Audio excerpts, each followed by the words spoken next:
और इस वक्त की बड़ी खबर आपको बता दें, आंध्र प्रदेश की तिरुपति से आई है, जहां पर बड़ा हादसा हुआ है। चित्तूर जिले के तिरुपति में स्थित रुइया सरकारी अस्पताल में ऑक्सीजन की कमी से कोविड के 11 मरीजों की दर्दनाक मौत हो गई। आपको बता दें, जिला कलेक्टर हरि नारायण ने इस हादसे की पुष्टि की है। कलेक्टर के मुताबिक कल रात आईसीयू में ऑक्सीजन की सप्लाई में कमी की वजह से कोरोना के 11 मरीजों की मौत हो गई। आपको साथ ही साथ बता दें, आंध्र प्रदेश के सीएम जगन मोहन रेड्डी ने इस मामले में जांच के आदेश दे दिए हैं। जिस अस्पताल में यह हादसा हुआ है वो एक कोविड डेडिकेटेड अस्पताल है।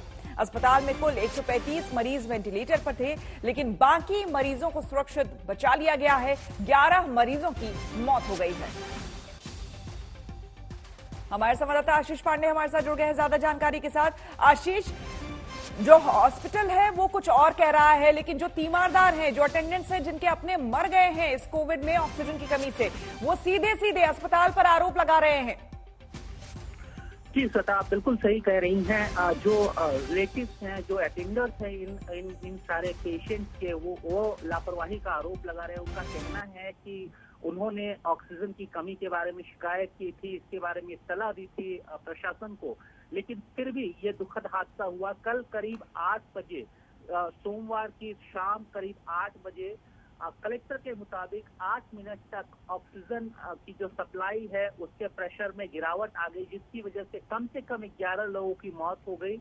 इन 11 लोगों में 9 कोविड पॉजिटिव है, उसके अलावा 3 नॉन कोविड है जो इस अस्पताल में अपने इलाज करवा रहे थे। अगर हम इस सरकारी अस्पताल, रुइया सरकारी अस्पताल की बात करें तो ये कोविड डेडिकेटेड हॉस्पिटल है और यहाँ पर 1000 बेड्स की ट्रीटमेंट की व्यवस्था है, जिसमें से 700 ऑक्सीजन बेड है। ऐसे में अगर ऑक्सीजन की किल्लत होती तो आप अंदाजा लगा सकते हैं कितनी पैनिक फैला होगा। आशीष, जानना चाहेंगे आपसे, ये जो 11 मरीज जिनकी मौत हुई है, ये क्या वेंटिलेटर पर थे? जी हाँ, कुल 135 मरीज वेंटिलेटर से थे, जिनमें ये जो दुखद हादसा हुआ जिसमें 11 लोगों की मौत हुई है, ये भी वेंटिलेटर पे थे। और अभी डॉक्टरों की करीब 30 डॉक्टरों की टीम अभी भी बाकी पेशेंट्स को रिवाइव, उनको और उनकी स्थिति को नियंत्रण में करने में लगी हुई है। कलेक्टर, डिप्टी कलेक्टर, तिरुपति के एमपी, सारे लोगों ने मौके का मुआयना किया। मुख्यमंत्री वाईएस जगन मोहन रेड्डी आशीष, जांच तो चलती रहेगी। जिनकी जान चली गई वो तो चली गई, वो वापस तो नहीं आ सकती ना। ये बताइए कि अस्पताल प्रशासन क्या कह रहा है?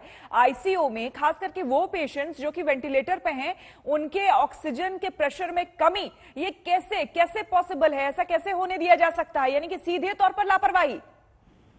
जाहिर तौर पर ये एक बड़ी लापरवाही है। इस लापरवाही को प्रशासन बिल्कुल भी नकार नहीं सकता। हालांकि वो ये जताने की कोशिश कर रहा है कि उनके पास पर्याप्त मात्रा में ऑक्सीजन सिलेंडर थे और इस ऑक्सीजन सिलेंडर को चालू रखा गया था, लेकिन चूंकि ज्यादा पेशेंट थे, अस्पताल का कहना है कि ज्यादा पेशेंट होने की वजह से प्रेशर में गिरावट आ गई, इस वजह से ये हादसा हुआ। लेकिन ये एक गंभीर हादसा है, ये गंभीर लापरवाही है और प्रशासन को, साथ ही साथ जिला प्रशासन को, उसके अलावा राज्य सरकार को भी इस पर जवाब देना पड़ेगा, क्योंकि आंध्र प्रदेश का पहला हादसा नहीं है। चित्तूर जिले से लगा अनंतपुर जिला है, वहां पर भी हमने ऑक्सीजन क्राइसिस के बारे में रिपोर्ट करी थी। वहां पर भी लगातार 3 दिनों तक 3 अलग अलग घटनाओं में लोगों की मौत होती है। वहां भी सरकारी अस्पताल में इस तरह की घटना घटित हुई थी।